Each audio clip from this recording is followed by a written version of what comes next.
Hey guys, welcome back to the channel. We're down here today at Rico. We come down here today to run the truck, guys, to get a number out of it. Finally got it all the way back together, guys. It's a totally different truck. Y'all won't know it when you see it. I've did a lot to this thing since the last time I ran it. But I'm gonna show y'all the truck. I haven't did a video on it because I've really been trying to keep it under wraps until I bring it out for this year. But we've run it 3 or 4 times since we got here, and it's done good. It's made some good passes. So let me show y'all the truck, guys. I know y'all gonna say, well, dang, that ain't the same truck, but it is. I've did a lot of work to this thing since last year.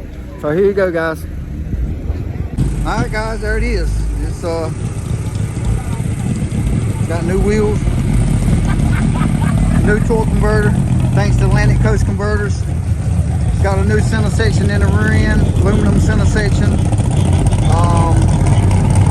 Thanks to Quick Performance. Turbo's the same, guys. We're here and painted inside the bed of the truck. Here's what's different about it, guys. New tailgate route.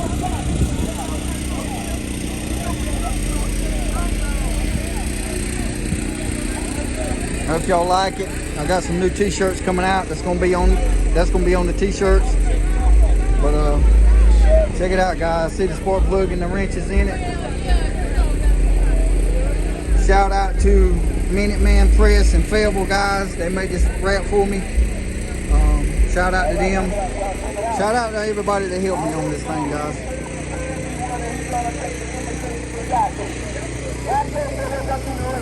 Shout out to RC Comp, guys. Mosier Axles.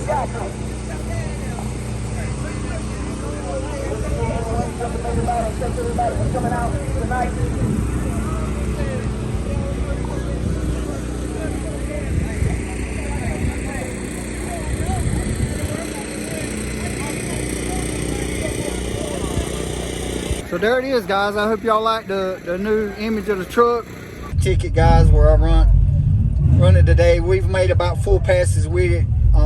Y'all see it in the video, guys, but when I first got here, it kind of blew the tires off. Second pass, it went a 580. Third pass, it went 585. We're still having a little issues with the fuel, guys, but we're working on it. The numbers are slowly coming down on it. So, all right, guys, I wanted to show y'all the data log on the truck. When we first got here today, we had a little bit of fuel problem issues with the fuel pressure spiking up and down, which we had a little bit of issues with that last year. And we got to checking the ground under the truck, and we moved the ground, and it got a little better. But I'll show y'all the graph before we moved the ground. And you can see right here where this is fuel pressure. Yeah, the widest fuel. The widest fuel pressure where it was spiking up and down. Now go to where we straighten it out, Kenson, after we kind of moved the ground, and how it got a little better. See how it got a little better, guys, and it ain't spiking up and down as bad. So like I said, when we first got here today, the truck went a 580 off the truck trailer, and then we come back and we was having a little fuel issues again and went at 585. And then we come back and we redid the ground on the fuel pump, and then it went a 570. Well, actually 578, but went a lot faster. So still having a small fuel issue out here. We still got a still small, tiny fuel issue, and we thinking that it could be in the regulator or the fuel rails. Or the fuel rails, because this thing still got factory fuel rails on it, so, and a factory truck intake. So we're thinking it could be that. Probably the next thing, guys, is the next upgrade is probably gonna be an intake with some good fuel rails on it. So I hope we can. But as of today, I'm happy with it. Like I said, guys, it went a 578 today, and quickest the truck's been since I put it together. So I'm happy with it as of for right now. So there you go.